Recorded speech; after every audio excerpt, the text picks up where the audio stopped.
নমস্কার বন্ধুরা, লুবনার রাসইতে সবাইকে স্বাগত। আজ তৈরি করে দেখাচ্ছি সজনে ডাঁটা দিয়ে আলু পোস্ত কীভাবে তৈরি করা হয় সেই রেসিপিটা আপনাদেরকে দেখাচ্ছি। প্রথমে আমি সজনে ডাঁটাগুলোকে ভালো করে ছিলে খোসা ছাড়িয়ে পরিষ্কার করে ধুয়ে নিয়েছি, আর আলুগুলোকেও খোসা ছাড়িয়ে এরকম লম্বা করে কেটে নিয়েছি। এবার কড়াইতে একটু জল বসিয়ে তার মধ্যে দিয়ে দিলাম সামান্য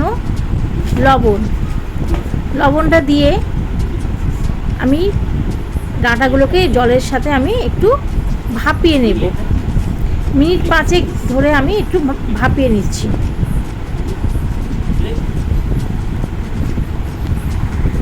যতক্ষণ সজনে ডাঁটাটা ভাপানো হচ্ছে ততক্ষণ একটা পেস্ট বানিয়ে নিচ্ছি।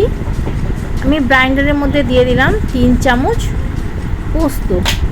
পোস্তটাকে আমি খুব মিহি করে বেটে নেব। এদিকে আমার ডাঁটাগুলোকে সিদ্ধ করা হয়ে গেছে। এবার জল ঝরিয়ে প্লেটের মধ্যে তুলে নিচ্ছি। আলু পোস্ত খেতে আমাদের যেরকম ভালো লাগে, সজনে ডাঁটা দিয়েও পোস্ত দিয়ে খেতে খুবই ভালো লাগে। আপনারা অবশ্যই একবার নিজেদের বাড়িতে তৈরি করে দেখবেন। এদিকে কড়াই বসিয়ে দিয়েছি। খুব ভালো মতো গরম হয়ে গেলে তাতে আমি পরিমাণ মতো সর্ষের তেল দিয়েছি। আমি এই রান্নাটা পুরোটা সর্ষের তেলেই করব। তেলটা একটু গরম হয়ে যেতে তাতে দিয়ে দিলাম 1/2 চামচের কম একটু কালো জিরে আর 2টো শুকনো লঙ্কা। একটু ভাজা ভাজা হলে তাতে দিয়ে দিলাম স্লাইস করে কেটে নেওয়া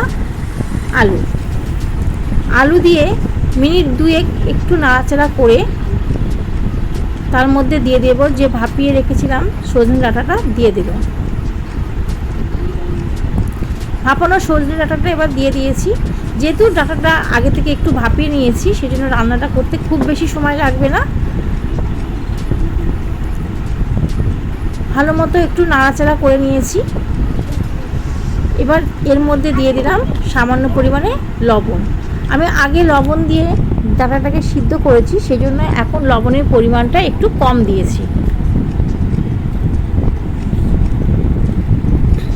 এর মধ্যে আপনারা হলুদও সামান্য একটু ব্যবহার করতে পারেন।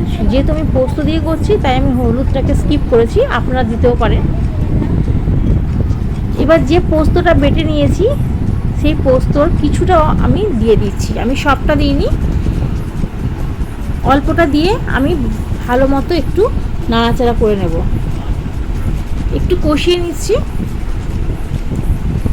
আর এই রান্নাটা পুরো মিডিয়াম ফ্লেমেই করতে হবে। 10 মিনিটের জন্য ঢাকনা চাপা দিয়ে দিয়েছি। দেখুন মশলাটা খুব ভালো মতো কষানো হয়ে গেছে, আর একটা কালারও চলে আসছে। এবার আমি দিয়ে দিচ্ছি খুব সামান্য পরিমাণে জল।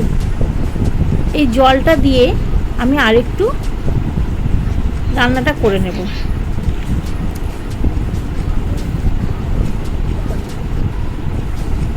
যেহেতু গরমের সিজন, সজনে ডাঁটা দিয়ে আমরা অনেক রকম রেসিপি করে থাকি, তো আপনারা একবার এই পোস্ত দিয়ে সজনে ডাঁটা করে দেখবেন। 5 মিনিটের জন্য ঢাকনা চাপা দিয়েছি।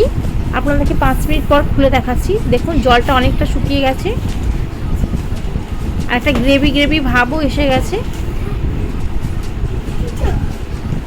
দেখুন আলুগুলো একদম গলে গেছে, আর ডাঁটাটাও সিদ্ধ হয়ে এসছে। আমি আরেকটু জল দিয়েছিলাম, উষ্ণ জল, কেননা আমি একটু থকথকে একটু গ্রেভি রাখবো। আপনারা একদম ড্রাই করতে চাইলে তাহলে এখানে জল দেওয়ার কোনো প্রয়োজন নেই। আমি আরেকটু জল দিয়ে এবার মিক্সিতে যে পোস্তটা ছিল সেটা দিয়ে দিলাম, আর মিক্সিটা ধুয়েও বাকি জলটা দিয়ে দিলাম। দেওয়া হয়ে গেলে ভালো করে ডাঁটার সঙ্গে পোস্তগুলোকে মিশিয়ে কিছুক্ষণের জন্য আমি এটা ঢাকনা চাপা দিয়ে জলটাকে সামান্য একটু শুকিয়ে নেব। আর এই সময় দিয়ে দিলাম উপর থেকে 1 চামচ সর্ষের তেল।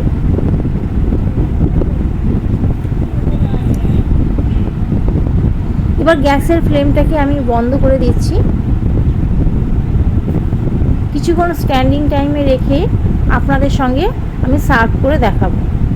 দেখুন আমি কিছুক্ষণ পর ঢাকনাটা খুলে দেখাচ্ছি কত সুন্দর একটা রেসিপি, একটু হালকা হালকা গ্রেভি রেখেছি। আপনারা যদি ড্রাই খেতে পছন্দ করেন আর একটু জলটাকে শুকিয়ে নেবেন।